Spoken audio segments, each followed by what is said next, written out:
Muy buenas tardes todos, ¿cómo están? Espero que se encuentren bien. Eh, bueno, vamos a dar inicio entonces a la clase del día de hoy. Vamos a continuar el tema de glucogenosis. Recuerden que este es un curso virtual, por lo tanto las clases son sincrónicas y asincrónicas. Este video se sube a YouTube y a la plataforma, lo mismo que el PPT, para que ustedes lo estudien cuando puedan. Desafortunadamente no alcancé para hacerles la segunda clase, entonces vamos a continuar. Ay, se me cerró aquí. Momentito. Vamos a continuar con el tema de glucogenosis. Seguidamente que terminemos esa parte, vamos a empezar el tema de mucopolisacaridosis. Bueno, en la vez pasada habíamos visto hasta la glucogenosis tipo 4. Creo que están viendo en la pantalla, ¿cierto? Sí, profe. Muy bien, vamos entonces a la glucogenosis. Habíamos terminado hasta acá, hasta la 4. Muy interesante. Si esto lo ve el señor Nieto, un abrazo de aquí desde Colombia. Los estudiantes están muy interesados. Vamos a seguir y vamos a hacer un pedacito sobre glucogenosis tipo 15. Bueno, voy a empezar acá. Bueno, entonces estábamos viendo un grupo de errores innatos del metabolismo que tiene que ver con una de las moléculas más importantes, que es el depósito de... A ver, yo quito esto para que grabe súper bien. Continuamos. De glucógeno. Y ese grupo de enfermedades entonces se llama glucogenosis. Como vimos en la clase pasada, esas glucogenosis pues han tenido muchas clasificaciones. Esto es como de lo último que tenemos. Adubray, que es pues uno de los como libros y textos guías que sigo. Como les digo, cuando yo inicié esto eran como 8 glucogenosis, ya vamos en 15. Tuvimos la fortuna de que alguien vio nuestra clase pasada y nos contactó, y hoy entonces, como a razón de eso, traje un articulito para explicarles por qué es lo interesante de esto, porque es que, como ustedes van a ver en todas estas patologías que vemos, los fenotipos son muy parecidos, pero hay como ciertos rasguitos que nos pueden ayudar. Entonces, vamos a seguir con la glucogenosis tipo 4. Esa no, pero esta la habíamos visto, ¿cierto, muchacho? La 5, Sí, Macario. profe. Sí, perdón. Esta Entonces la vamos a habíamos seguir. terminado. Sí, perdón, me equivoqué. Vamos a seguir con la tipo 6, ¿cierto? Que es la enfermedad de Hertz. Para los que no han visto la clase o vieron la pasada, habíamos visto entonces la enfermedad, las tipo 1, Bongier, Pompe, Cori, Andersen y McCarlin. Hoy vamos a ver la de Hertz. Fíjense ustedes que en esta ya empezamos a ver algunos tipos de glucogenosis que tienen solo presentación, por ejemplo, hepática. Vamos a empezar a ver. Entonces, esta enfermedad, como todas las que hemos visto, entonces tienen un sinnúmero de sinónimos. Esta se conoce también como la enfermedad de Hertz. Ahí, un momentico, yo pongo el puntero. La enfermedad de Hertz pertenece al grupo de glucogenosis, de enfermedades del glucógeno, y básicamente es una deficiencia en la fosforilasa hepática. Entonces, esta es de las glucogenosis que su expresión es sobre todo a nivel hepático. Bien, como más se conoce en el mundo clínico, y que ustedes lo van a ver, esta es la que más van a escuchar, que es enfermedad de Hertz.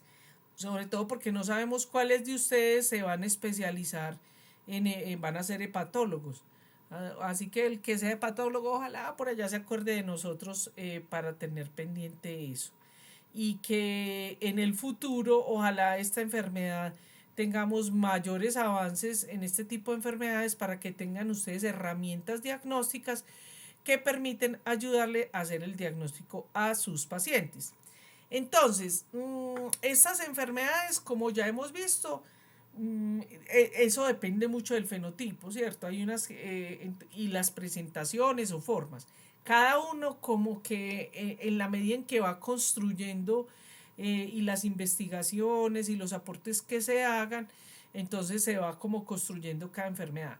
Esta enfermedad en su gran mayoría se va a manifestar en la infancia. Pero pues también tenemos algunas presentaciones que son un poco más tardías. ¿Cómo se caracteriza la enfermedad? Esta es como la clave, que es muy difícil porque es la clave en todo. Es decir, que es la hepatomegalia. Es decir, siempre que haya hepatomegalia, recuerden que ustedes los están educando en medicina, donde se dice siempre de una enfermedad de mayor frecuencia a menor frecuencia.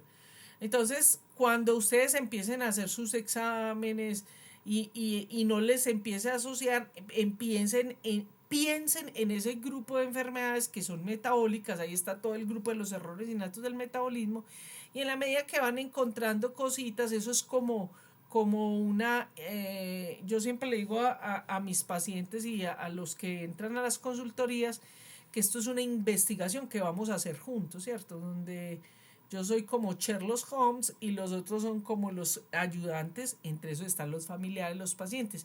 Y ustedes como médicos tienen que hacer lo mismo, ¿cierto? Entonces, aquí está la hepatomegalia, el retraso en el crecimiento. Fíjense que eso también lo habíamos visto por allá en la enfermedad de von Gilbert. Este tipo de enfermedades es de las que no se conoce la prevalencia. Igual que en los que tenemos prevalencia, generalmente se conoce en los países donde hay pacientes y entonces se van diciendo, nosotros tenemos pacientes en Medellín y en Colombia tenemos pacientes con enfermedad de HERS.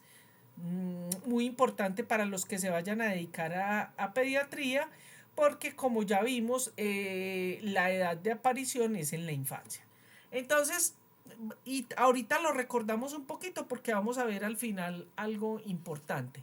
Esta enfermedad es autosómica recesiva, recordemos eso, se recibe una característica del padre, una de la madre para que se presente la enfermedad. Básicamente el gen es el PYGL, ¿cierto? Que es la glucofosforilasa L, se codifica en el cromosoma 14q2122. Y esta proteína, y aquí hay una parte muy importante, tenemos algunas de estas enzimas que son complejas porque están compuestas por varios dímeros o son complejos enzimáticos. En este caso es una proteína homodimérica. ¿Qué quiere decir? Que tiene dos dímeros pero son absolutamente iguales. Generalmente las mutaciones más relevantes son las que tienen que ver con el sitio catalítico de la enfermedad. Entonces, hay una deficiencia en esta enfermedad y por lo tanto lo que vamos a tener como resultado de eso es que nosotros tenemos el glucógeno, pero cuando ese glucógeno necesita ser administrado para cumplir esa homeostasis calórica representada en glucosa, no se tiene porque la enzima está deficiente. Entonces, como esta enzima es de expresión hepática, aunque también la podemos encontrar en los eritrocitos, que es de gran ayuda como biomarcador para caracterizarla, ¿cierto? Podemos decir que estas glucogenosis, siempre y cuando, y esto es lo que a mí me importa de estas enfermedades y de este curso, siempre y cuando estas enfermedades se detecten a tiempo, son de curso benigno. Son buenos porque simplemente se detecta la enfermedad, se evitan los diferentes problemas que tienen. Por ejemplo, uno de los componentes que a mí me interesa mucho y que quisiera dejar en todos ustedes y en los pacientes es esa sensibilización a que si cambian los hábitos de alimentación, si lo detectan, le ponen su alimentación nasogástrica, que es lo que más vemos aquí en este caso, estas personas pueden ser personas completamente normal, con vida completamente normal. ¿Qué es lo que tenemos que evitar? Evitar que se llegue a la hepatomegalia, porque cuando hay el daño, Generalmente cuando se descubren que es una hepatomegalia que viene crónica, que se va manifestando, que no le ponen atención, y cuando ya se dan cuenta, pues ya hay un daño hepático importante que es lo que puede llevar a la muerte. Ahora, ese problema y esas afecciones producidas por el hígado, ¿cierto? Porque él está trabajando porque no puede, es decir, el organismo le está indicando que tiene que hacer esa compensación de homeostasis, pero como no puede, entonces el hígado trata de trabajar. Acuérdense que el hígado es el corazón del metabolismo. Entonces eso lleva a que los niños tengan un retardo en el crecimiento, ¿cierto? Es muy importante tener en cuenta que este tipo de enfermedad no es una enfermedad que afecta la parte de los músculos, no produce retardo mental, y aunque eso, entre comillas, es bueno, eh, en lo que siempre les digo en cada que hacemos clase de estas enfermedades, a mí me interesan mucho o me interesa, pues todos, pero hay que poner especialmente cuidado en las presentaciones que son más atenuadas, que son intermedias, que no hacen una afección dramática a algún órgano, sistema, porque son las que generalmente en el sistema de salud los dejamos y van pasando y pasando, y cuando ya nos damos cuenta ya están es candidato a trasplante de hígado. Entonces, ¿cómo evitar eso, cierto? Por eso, esta es de las enfermedades que se ha hecho el debate si verdaderamente se deberían incluir dentro del tamizaje neonatal. Pero como hemos dicho, muchas de estas enfermedades pasan desapercibidas y simplemente generalmente son mamás o padres que son muy pilos y empiezan algo le pasa al niño hasta que lo encuentran. Bueno, otra de las situaciones más complejas es entonces los problemas o crisis o episodios hipoglicémicos, sobre todo en la noche, porque si bien ellos logran compensar las hipoglicemias que hacen, de todas maneras tienen estos episodios hipoglicémicos. Recordemos que los episodios hipoglicémicos, de no llegar a ser manejados, pues se pueden complicar. Por ejemplo, una de las problemáticas que tienen las crisis hipoglicémicas es que sufren colapsos, desmayos en cualquier momento, en cualquier lugar. Y entonces, pues ya se vienen otras afecciones producidas porque se golpean, porque se chocan, porque se hieren o porque no son atendidos, incluso se pueden morir. Eh, como estamos afectando el hígado, entonces son pacientes que el perfil hepático generalmente está, está alterado. Lo que podemos encontrar de manera importante son sobre todo transaminasas, o sea, GOT, GPT y la GGT, glutamato transaminasa. Muy importante, aquí en Colombia casi no medimos, pero les recomiendo, muchachos, cuando ustedes tengan así como sospecha de algo crónico, de algo a largo plazo, cuando quieren hacer monitoreo a nivel hepático, la GGT es muy informativa. Las hiperlipidemias, y eso es súper complejo, porque recordemos que, por ejemplo, nosotros, Colombia, o ciertos países que tenemos una dieta hipercalórica, sobre todo representada en carbohidratos y grasas, pues es complejo. Pero como les digo, esto es como la suma es un rompecabezas donde cada cosita va sumando.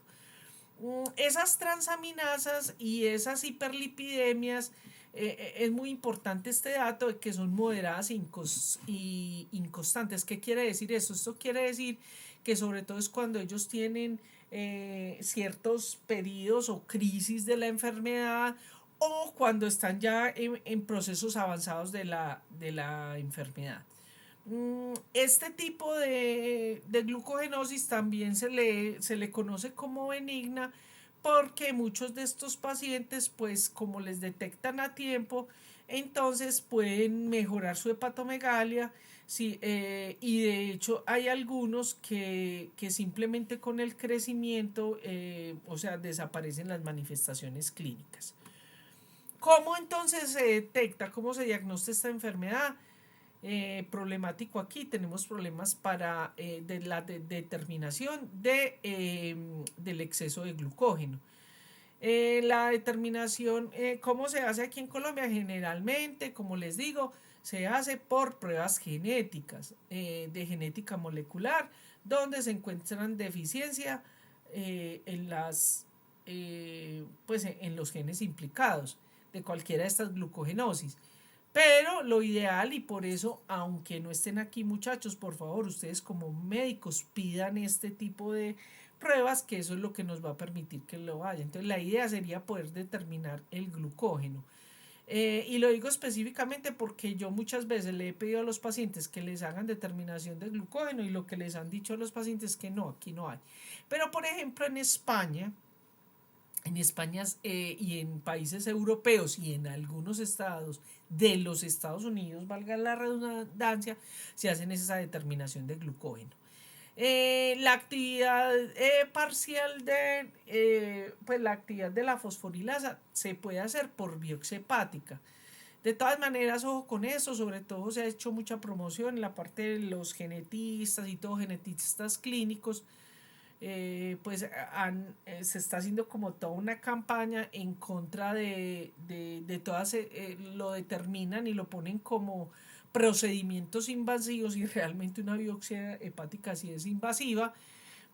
Pero a ver, para el contexto de Colombia o de los países que estamos muy atrasados en este tipo de enfermedades, cualquier prueba que sirva para el diagnóstico ya es importante porque eso hace que se prevenga. Como les digo, aquí lo que se hace en saliva casi no se hace aquí, esto se hace sobre todo en los Estados Unidos y en Europa.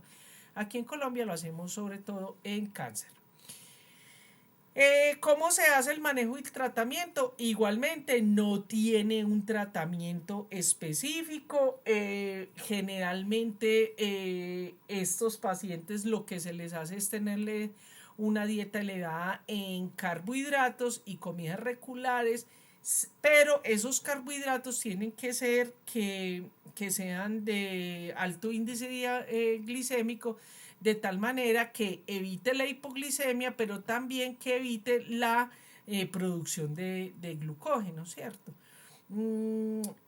Prohibido en estos chicos o en estas personas la hipoglicemia. Por lo tanto, estos son pacientes que desde pequeños hay que adherirlos a que máximo tengan un ayuno de 2 horas y media.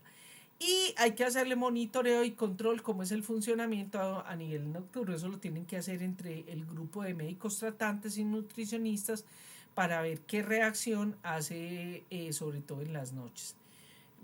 Como les dije, pues no hay un tratamiento específico. Bueno, vamos a pasar ahora de estos pacientes también tenemos la glucogenosis tipo 7, también se llama enfermedad de Tarui o Tarui, pues depende de quién lo diga.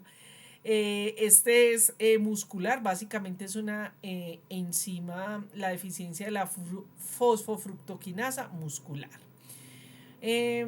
Como más lo conocemos, todos estos sinónimos que están aquí no los manejamos mucho. La que manejamos es la enfermedad de Tarui.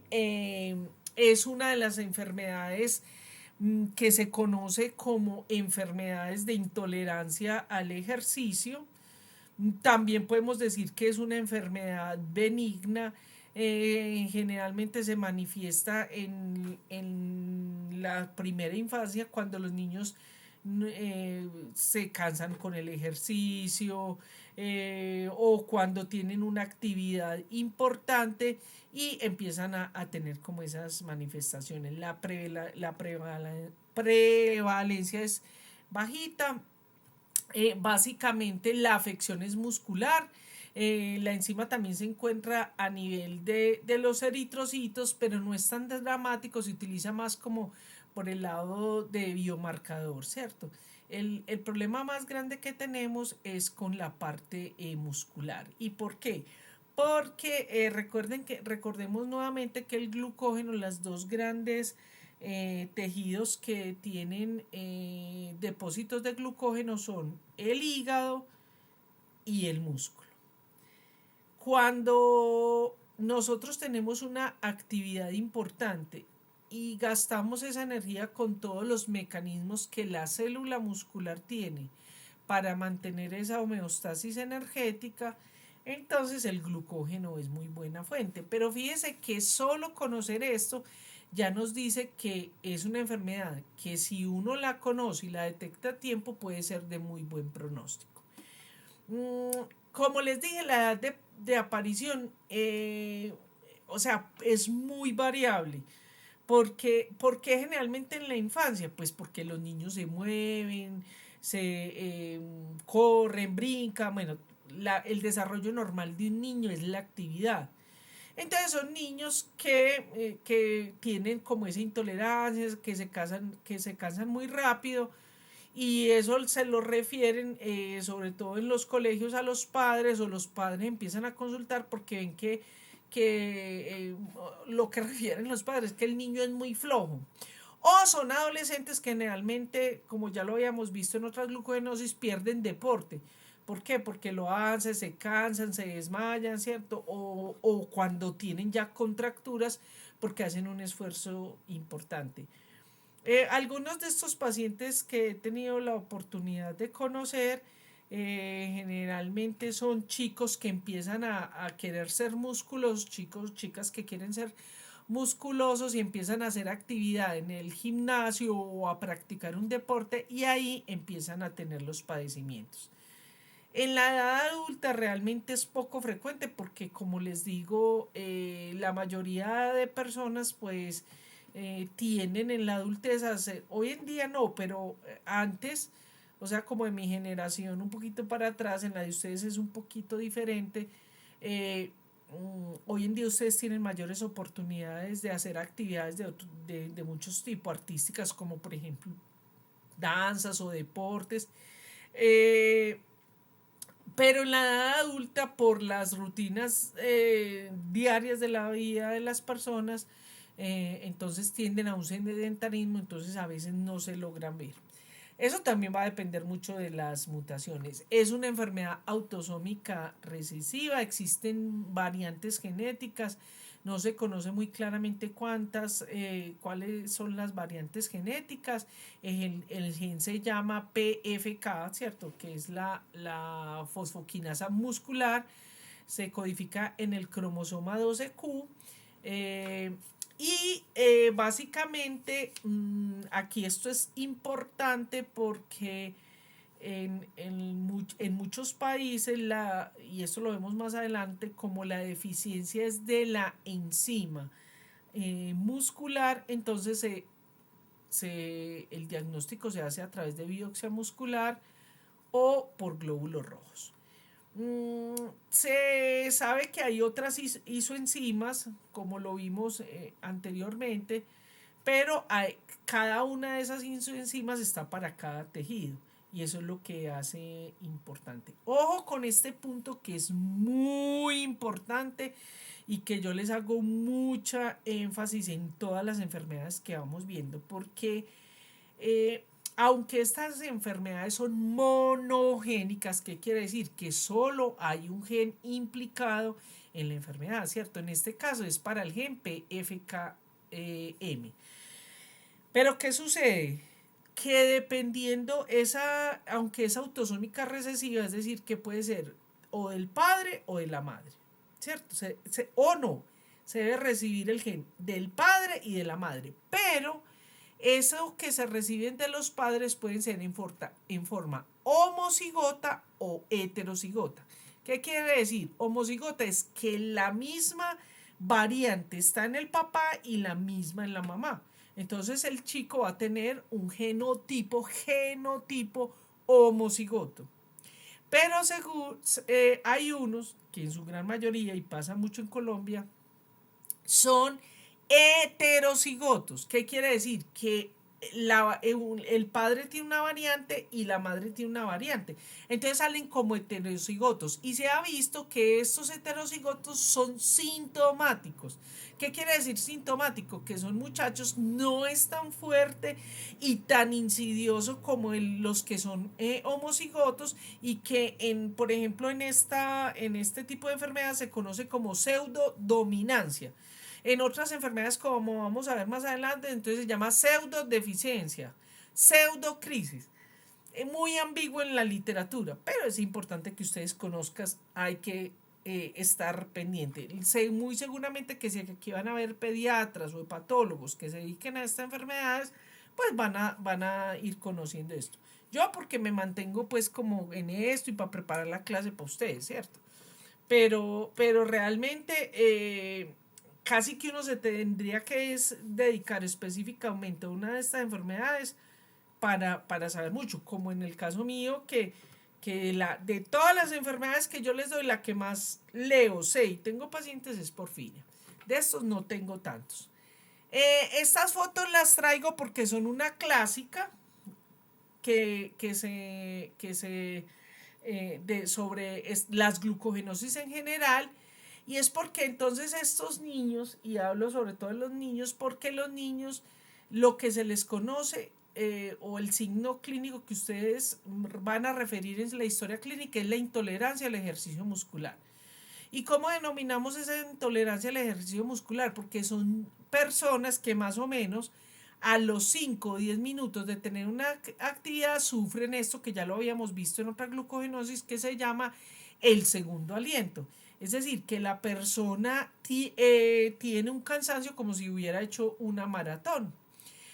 Además de eso, ellos empiezan a tener contracturas, dolores, calambres y a veces cuando se sobrepasa eso, que es generalmente como los clasifican, tienen mioglobinuria, que es eliminación de mioglobina en orina. Entonces, estos pacientes, ¿qué sucede? Se les da comidas altas en carbohidratos, ¿cierto? Y cuando los ponen, que hace parte, aquí no lo hacemos, pero en los países que lo hacen, ¿cierto? Les dan una carga de glucosa y después los ponen a una banda, así es como los clasifican, ya lo habíamos visto en la clase pasada. Ellos generalmente, las grasas a veces tienden a tener incluso por debajo los niveles. ¿Por qué? Y son personas que generalmente son de una constitución muy delgada, porque claro, el organismo trata de compensar eso, entonces gasta toda la grasa para compensar eso, sobre todo en los que hacen eh, actividad física. Muy importante esto. Ojo con las orinas oscuras. O sea, primero que todo, y apréndanse esto, muchachos, me da mucha tristeza con los pacientes que llegan a mí y los clínicos, y no solo es en Colombia, sino en el mundo. ¿Cómo es posible que un clínico ve una orina oscura y pasa por encima de eso? La orina es transparente o ligeramente amarilla. Si una orina tiene color, hay algo y generalmente es metabólico y hay que buscarlo y hay que mirar por qué. Entonces resulta que muchas veces estos pacientes tienen este tipo de problemas de orinas oscuras. Voy a poner el caso como conocí de un paciente, ¿cierto? Que sí, empezó a tener esas manifestaciones de orina oscura simplemente después de que se pasó de casa. Entonces, el tipo bien toda la vida, ¿cierto? Pero al pasar de casa y subir las cajas y tener ese esfuerzo, por haber hecho ese esfuerzo muscular, hizo la orina oscura y a partir de eso fue que empezó pues como toda la búsqueda de su enfermedad. Entonces, como ustedes pueden ver, estas enfermedades realmente es complejo y son difíciles mirarlas. Resulta que cuando entonces ellos empiezan a hacer esto de manera continuada, ¿cierto? Hacen lo que se llama una hemólisis compensada, porque lógicamente como están eliminando esto, pero el paciente no se está dando cuenta, empieza el hígado a reconocer esto como algo extraño, ¿cierto? Y empieza a haber un aumento de bilirrubina y reticulocitos. Incluso algunos de no mirar, sino ponerle atención, pueden tener hasta problemas de hiperuricemia. Existe una prueba muy sencilla y yo les muestro porque esto existe. Desafortunadamente ya en nuestros laboratorios en Colombia no se hace porque todo lo tenemos que súper biotecnológico, súper molecular, súper etcétera, cuando hay pruebas cualitativas muy fáciles, muy económicas que podrían determinar, como lo vemos acá, y son pruebas colorimétricas. Pero bueno, aquí vemos, por ejemplo, cómo se puede hacer fácilmente una determinación de este tipo de enfermedades. Si hay por ejemplo, aquí no tenemos entonces el glucógeno. También se pueden hacer otro tipo de pruebas que son muy elementales, simplemente midiendo la actividad de la fosfofructoquinasa. Miren que esto es una prueba simplemente colorimétrica, sería muy fácil.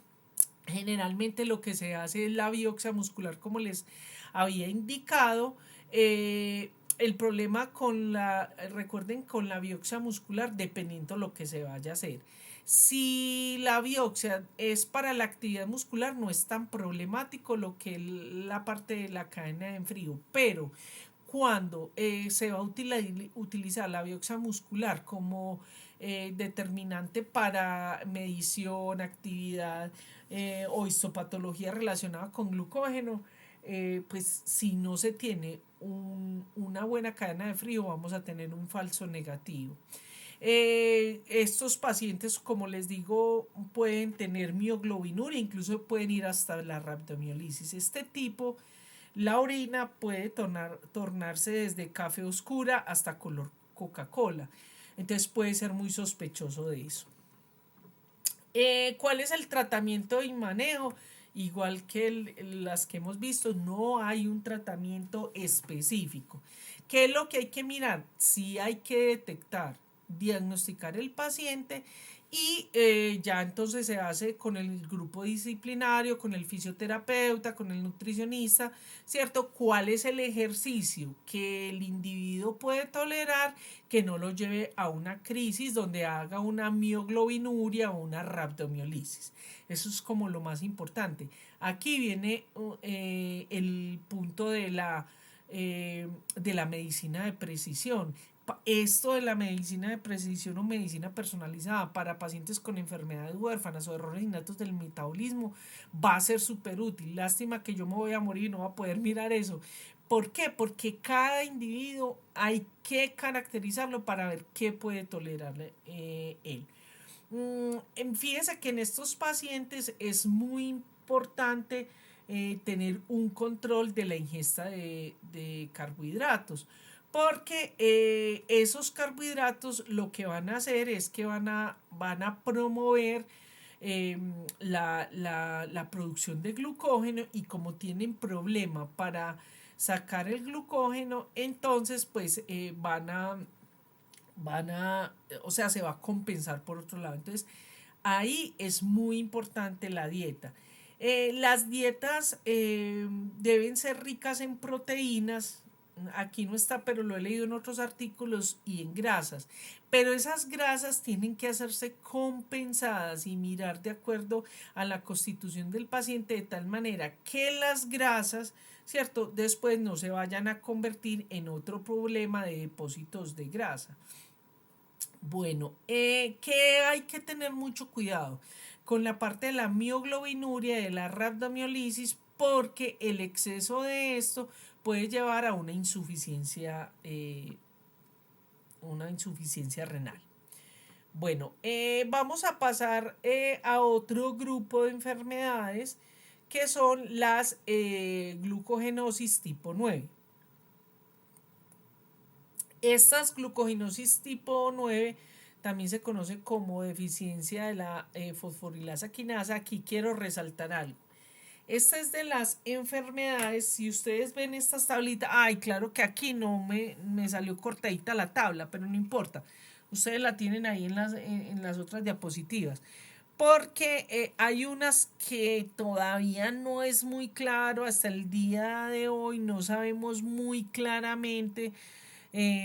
Se sabe que se han encontrado estas enfermedades. Por ejemplo, en esta 9 que hay de la A a la D. Se sabe por genética, es decir, se ha podido caracterizar genéticamente los genes que tienen variantes genéticas que están implicadas con el fenotipo. ¿Qué se sabe de este fenotipo? Que hacen hepatomegalia, hacen hipoglicemia y hacen retardo en el crecimiento o déficit en el crecimiento. Pero todavía estamos Fíjese que no tiene como en las que hemos visto el nombre que generalmente es del investigador o de quien hace la enfermedad, ¿cierto? Entonces, fíjese que incluso estos son la hepatomegalia, hipoglicemia y bajo crecimiento es sobre todo, o sea, es para A, B y C, pero la D, ¿cierto? Es para la miopatía esquelética. Y fíjense que si nosotros vamos a buscar, muchos tienen miopatía esquelética, miopatía esquelética. Bueno, entonces vamos a empezar a ver que es deficiencia de la fosforilasa quinasa. Igualmente es una enfermedad que es muy poco frecuente, como ya les mencioné, hay varios genes que están implicados, incluso esa tabla que hace Saduray, hoy en día se está hablando de otro grupo que parecerían pertenecer a estas que son, parece que están asociados, a ver, primero que todo, estos son isoenzimas, isómeros, o sea, el gen de la fosfoquinasa. 1, 2, tenemos la G2, pero resulta que también se ha visto que están genes implicados que tienen que ver con la calmodulina, CAL1, CAL2, CAL3. Esto es un poquito complejo, este es un complejo enzimático que es, valga la redundancia, muy complejo.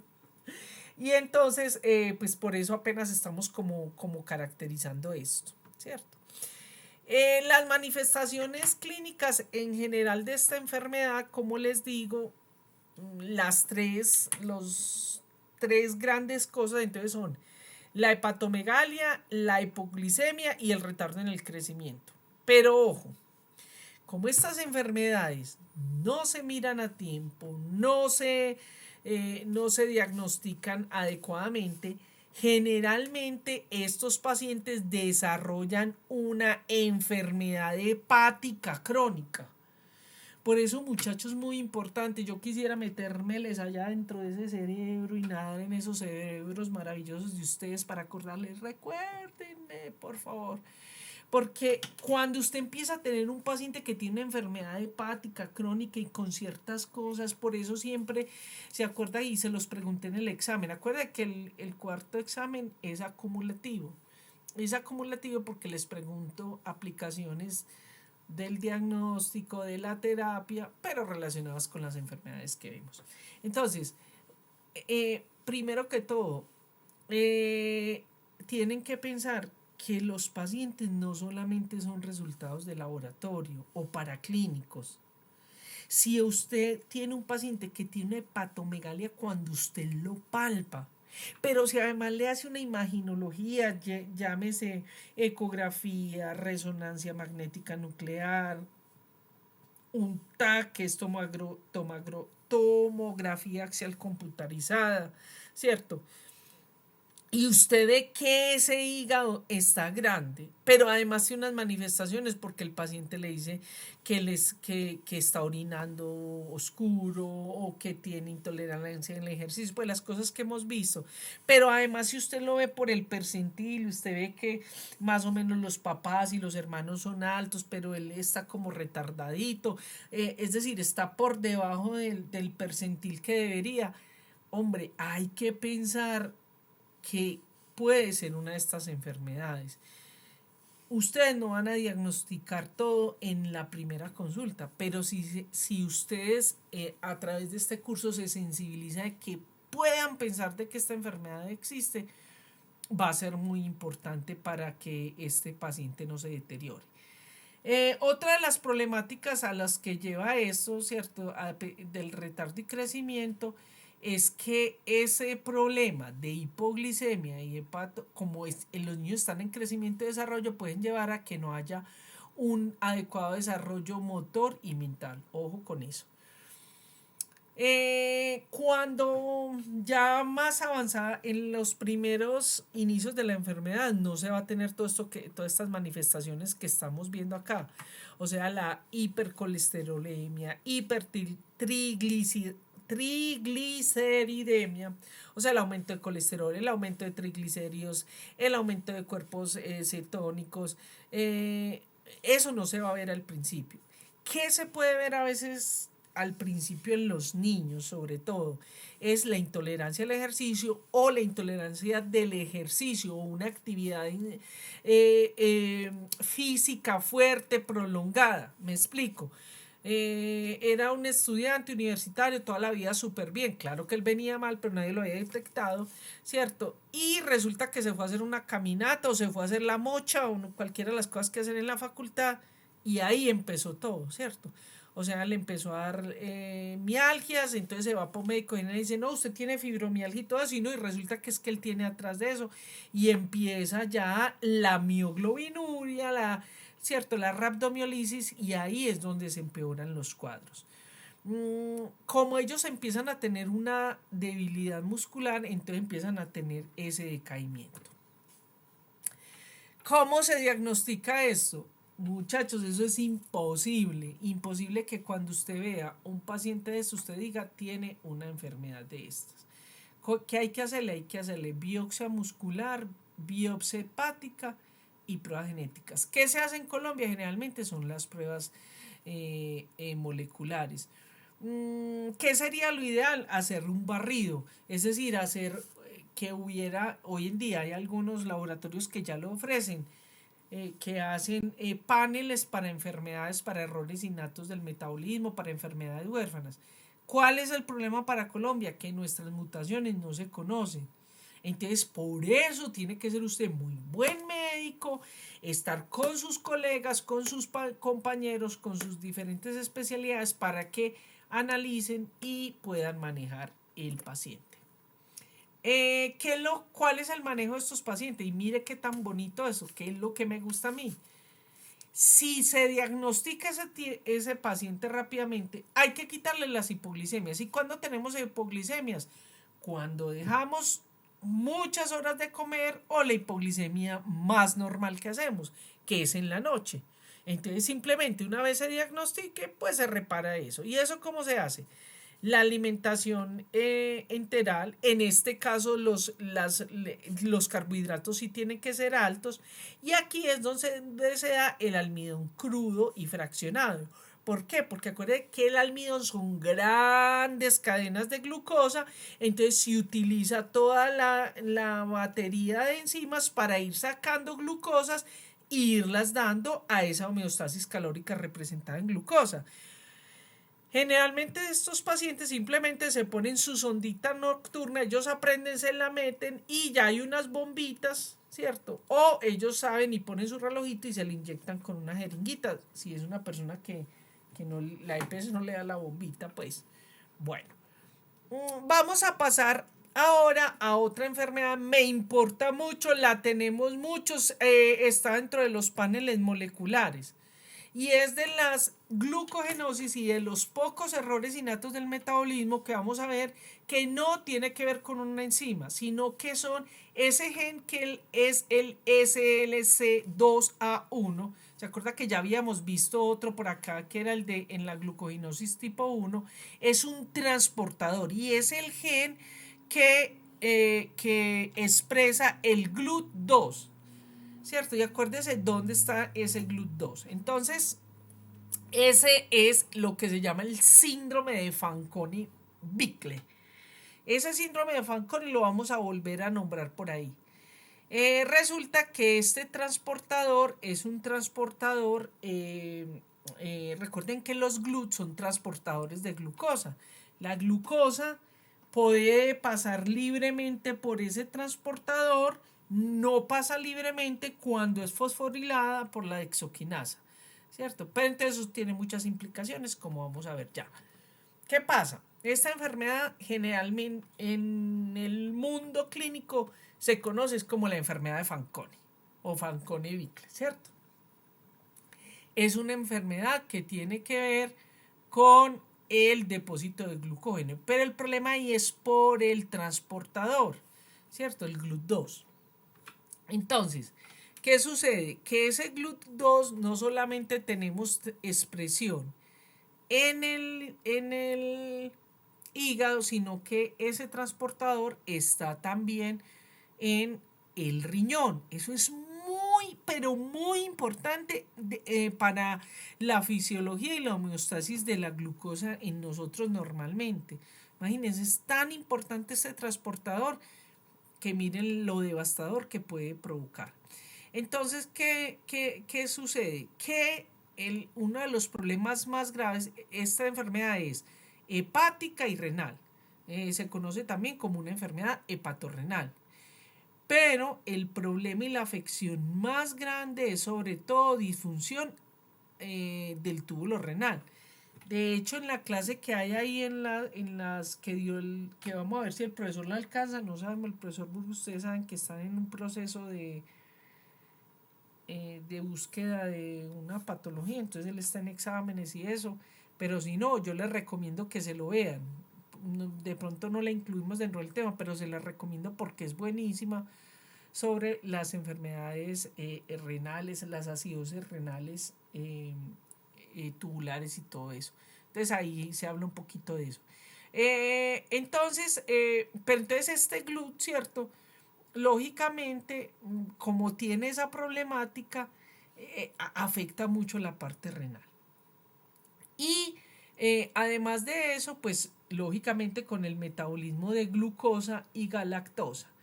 ¿Por qué? Porque recuerden que estos GLUTs a veces no solamente pueden pasar la glucosa, sino otro tipo de monosacáridos, en este caso la galactosa. Se ha visto que hay más o menos unos 200 casos en la literatura. Nosotros tenemos pacientes con enfermedad de Fanconi-Bickel. Incluso en la investigación que estoy haciendo ahorita en el Oriente Antioqueño he encontrado pacientes con estos casos. Y entonces, ¿por qué lo digo? Pues porque si estas enfermedades, que en la mayoría son autosómicas recesivas, y las tenemos en poblaciones donde hay una alta endogamia, es posible que a tu consultorio te llegue un paciente que tenga este tipo de enfermedad. Desafortunadamente los casos de nosotros los tenemos anónimos, pero existen. Como les acabo de mencionar, son enfermedades que son autosómicas recesivas, es decir, necesitan característica de padre, característica de la madre. Ojo con lo siguiente, dependiendo la mutación, es decir, es mucho más grave la de los individuos que son homocigotos que la de los heterocigotos, pero a pesar de todo, los heterocigotos también expresan la enfermedad. El gen se llama entonces el gen de la SLC2A2, que dentro de los paneles moleculares en otros países es mucho más frecuente. Entonces ahí se incluye eso. Hay algunas de estas, yo he visto en muchos de los paneles, no sé cuál es la razón, pero he visto que los genetistas clínicos mandan este examen. No sé por qué. No ha habido ninguno que me diga cuál es la relación con otro tipo de enfermedades que no tienen nada que ver, pero se los envíen. Bueno, ya vimos entonces que este gen lo que va a codificarnos es esa proteína que tiene función transportadora de glucosa y galactosa. Como habíamos visto antes, entonces nosotros tenemos enzimas que nos van a permitir, es decir, el paso de la glucosa es bidireccional, es decir, de afuera hacia adentro y de adentro hacia afuera. Habíamos visto allá en ese mapita antes que una vez en la enzima ramificante y toda la cosa, ¿cierto? Esa glucosa, porque necesitamos el glucógeno, lo teníamos dispuesto, ¿cierto? Pero entonces necesitamos convertirlo en glucosa, o sea, sacar esas glucosas que están en la molécula para sacarlas hacia donde se necesitan. Es decir, in situ dentro de la célula por las necesidades propias de la célula, en este caso sea muscular o hepática o el que sea, ¿cierto? Y las que se necesitan en la homeostasis calórica. ¿Qué va a suceder acá? El problema es que esa enzima no permite que haya ese paso de la glucosa. Ay, caramba, me pasé. Entonces, ¿cómo se va a dar esto? ¿Cómo se va a presentar esto? Como como eso va es decir, la homeostasis calórica no va a estar adecuada, ¿cierto? Porque no tiene, aunque se produzca el glucógeno y esté bueno toda la batería para producir el glucógeno, no hay cómo sacarla de allá adentro, ¿cierto? Entonces, por eso, esta es de las enfermedades que se presentan en los primeros meses de vida, ¿cierto? Incluso se puede presentar en las primeras semanas de vida. El problema es que, como en todas estas enfermedades, es que cuando ya los llevan a urgencias o se dan cuenta, ya estos chicos tienen fallo de Medro, tienen poliuria, acidosis metabólica, ¿cierto? Hipopotasemia, hipoglicemia, que es lo más grave y que muchas veces estas hipoglicemias son las que llevan a la complicación y al deceso, es decir, a la acidosis, a la cetonuria, a la poliuria, etcétera. E incluso ellos, acuérdense que tenemos problemas con el transportador. Entonces, ¿qué pasa? Que la glucosa que consumen tampoco entra como debería entrar. Entonces pueden tener una hiperglicemia postprandial. Esto es importante, sobre todo que lo pueden utilizar ustedes para la parte del diagnóstico. Una de las cosas que más se da en este tipo de enfermedades, perdón que no apague el teléfono, es la acidosis metabólica. Como tenemos un problema a nivel de riñón, entonces, y en general lo que va a llevar esta enfermedad es a la hipopotasemia, hipofosfatemia. Entonces ellos van a desarrollar a largo plazo un raquitismo.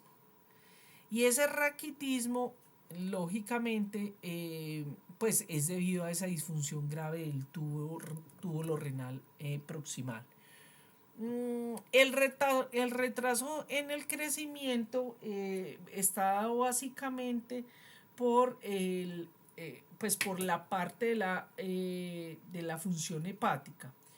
De hecho, estos pacientes pueden llegar a presentar hepatoesplenomegalia. ¿Y por qué se da esto? Porque como ellos no les está funcionando, pues no están haciendo o sea, el hígado no alcanza a compensar y además de eso van a tener un problema, pues aquí porque no podemos ver el detalle, pero tienen un problema con los glóbulos rojos, con la producción de las líneas celulares blanca y roja. Entonces empiezan a tener problemas e incluso daños que hacen que haya una esplenomegalia. Otra de los problemas a largo plazo es la osteoporosis, que generalmente está asociada al raquitismo, está asociada a la disfunción renal y hepática, y aquí hay un punto que casi no se toca y es la deficiencia de enzimas, porque no hacen un adecuado metabolismo, por ejemplo, de la vitamina D, de la vitamina C, sobre todo de vitaminas liposolubles. Entonces tienen manifestaciones clínicas que son muy parecidas a las que se tiene en pacientes que tienen problemas relacionados con vitaminas. ¿Cómo se hace el diagnóstico? El diagnóstico generalmente de estos pacientes no es tan difícil como en las otras porque como tienen manifestaciones como la hepatomegalia, las complicaciones, o sea que rápidamente, las que vimos rápidamente, sobre todo, interesantemente, y esto para los que vayan a ser ortopedistas, internistas, etcétera, porque se encuentra el raquitismo a nivel radiológico y ahí es donde empiezan pues como a tener sospechas. Pero además de eso, como tienen entonces glucosuria, proteinuria, fosfatinuria, hipofosfatemia, aminoaciduria, hipouricemia, entonces ahí empiezan como a buscarle la glucosuria, proteinuria, simplemente con la tirilla de un citoquímico de orina empiezan pues a tener la duda y se empieza a buscar. Esta es de las enfermedades que se ha sugerido que se incluyan dentro del cribado, tamizaje o screening neonatal. También se ha visto que hay otros marcadores que han utilizado como la actividad de la biotinidasa sérica, ¿cierto? Que está elevada dentro de para aquellos que van a trabajar en regiones, en lugares apartados, simplemente la glicemia en ayunas puede ser un indicador importante, la cetonuria, la hipercolesterolemia, o sea, normalmente los chicos que desde muy pequeños tengan estas manifestaciones, hay que sospechar de este tipo de enfermedades. Otro de los paraclínicos que se hacen para el diagnóstico es biopsias a nivel hepática y a nivel renal. Lógicamente aquí no lo hacemos, en esos estudios básicamente se hace estudio del acúmulo de glucógeno y lo que más hacemos nosotros que es la identificación de mutación en el gen SLC2A2. Bueno, de los diagnósticos diferenciales tenemos la tipo 1 que tiene que ver básicamente que es la que habíamos visto en la otra clase, que es de la glucosa 6 fosfatasa. Bueno, esta es de las que se puede hacer diagnóstico prenatal, básicamente con biopsia de vellosidad coriónica. Se puede hacer la identificación. Aquí en Bogotá parece que están haciendo, en Medellín no tengo conocimiento que estemos haciendo este tipo de cosas. Bueno, importante tener en cuenta que, como habíamos visto, que esta enfermedad es autosómica recesiva.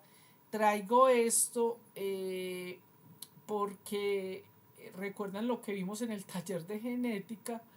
Miren los errores, que esto es de un lugar, no voy a mencionarlo aquí, pero para que ustedes mismos lo tengan en cuenta. Entonces miren los errores que el riesgo de la descendencia era el 25% cuando ambos progenitores no son afectados.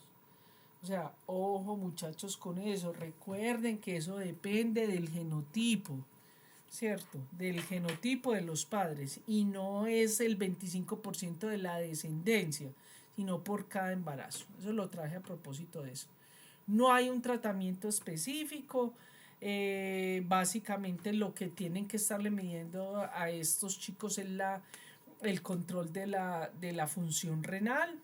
Hay que hacer suplementaciones con vitamina D, con de acuerdo como tenga hay que estar controlando los electrolitos, y básicamente ese es el manejo. Afortunadamente no es muy frecuente esta enfermedad. Desde el punto de vista dietético hay que hacerle restricción, pues se le restringe sobre todo lo que tiene que ver con galactosa y fructosa. O sea que, por ejemplo, la sacarosa, el azúcar, que es sacarosa, la sacarosa, que es fructosa, más glucosa, entonces hay que restringir eso. Y la alimentación nocturna, que es muy importante, es decir, en estos chicos lo que hay que evitar es la hipoglicemia. Muy bien, el pronóstico es desconocido, pero al igual que cualquiera de estas enfermedades, si se hace un diagnóstico a tiempo y oportuno, se evita el deterioro de los órganos o de los sistemas afectados y pueden llegar a ser de buen pronóstico. Vuelvo y les traigo este tipo de ayudas porque pues es como lo que hay en la literatura, pero vamos viendo cómo cada vez van siendo más glucógenos y vamos encontrando, ya que encontramos cosas del material genético. En Colombia tenemos una fundación, tengo contacto con ellas, que es FUGLUCOL, ¿cierto? Es la Fundación para Glucogenosis Hepáticas de Colombia.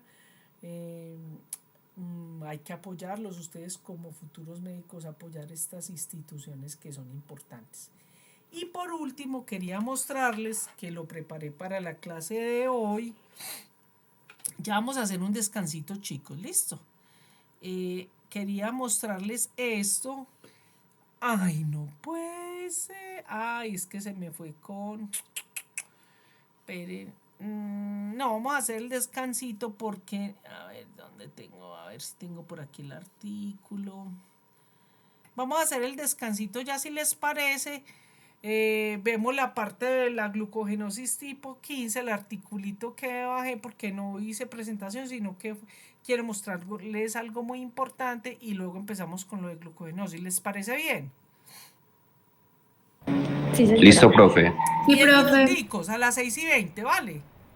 Listo, profe, muchas gracias. Bueno, a ustedes. Nos vemos en un momentito.